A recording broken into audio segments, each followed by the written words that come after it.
සීරියක් කි. මම මේ උඹ එනකන් හිටියේ හම්බෙනකන්. මේ අර සීරියාව තියානම් අපෝ මහා මෙලෝ වැඩකට නැති ගෑණියෙක් නේද? ගමේ තියෙන ඔක්කොම ඕප දූප හොය හතර වටේ කිය කේලම් කිය අනිත් එක ඕකිගේ තණ්හාව බලපංකෝ මරුණම හොල්මන් වෙලත් ඉන්න જાතිය උන් ඔය. හාපෝ කියක වැඩක් නෑ පියසිලියක් අර ගිහා පැත්තේ ගෙදරත් එක්කත් මොකක් හරි ප්‍රශ්නයක් කළා. ළඟින් යන්න බෑ ඕකිගේ මෙන් පුදුම කටක් තියෙන්නේ. හැකර කටක් බන් තියෙන්නේ හැකර කටක්.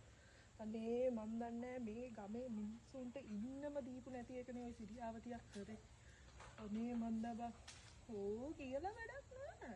මම මේ නිකන් ආවෙත් මේ උඹ එනවාද කියලා බලන්නත් එක්ක තමයි. ඔව් බං වැඩක් නෑ කතා කරලා. උඹ කොයි කඩේ යනවද? හරි බං ගිහිල්ලා වරෙන් ඔය සිරියාවතියත් එක්ක නම් කතාවට වචන එපා. ගිරි පොම්බයක් බං කොයි වෙලාවෙ ඕකේ පුපුරනවා. පුපුරලා මේක ඇත්තම විනාශ වෙනවා. කතා කරන්න නම් යන්න කවුරුත් එක්ක.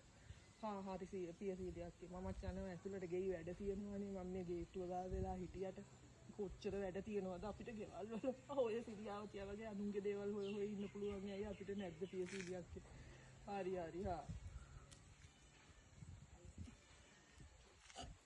සිරියාවතිය හොඳ සිරියාව ඒකිගේ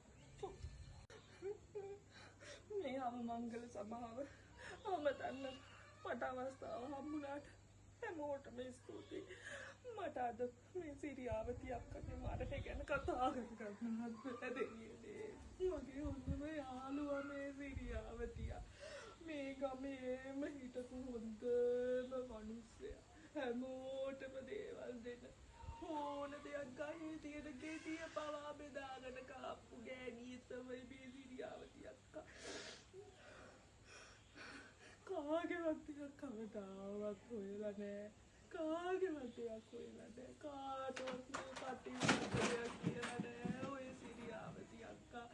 එච්චරට හොඳ මිනිස්සෙක්. එයාද යන්නේ අනේ සිරියාවතිය අක්කේ යන්න තැනක උඹට වරදින්නේ නෑ සිරියාවතිය අක්කේ. උඹ හොඳ තැනක උඹ දිව්‍ය ලෝකේ යනවා සිරියාවතිය අක්කේ. මේ වේදනාව මට දරා ගන්න බෑ සිරියාවතිය අක්කේ. මට කවුද දැන් ඉන්නේ වගේ දුකක් කියන්නවත් සිරියාවතිය. එහෙනම් සිරියාවතිය අක්කේ හැමදේම හැමෝටම උදව් කරලා හැමදේම දීක ඇඟේ තියෙන ඇඳුම හරි ගලවලා දෙනවා මේ සිරියාවතිය අක්කා. එයාට ගොඩාක් පින් සිරියාවතිය.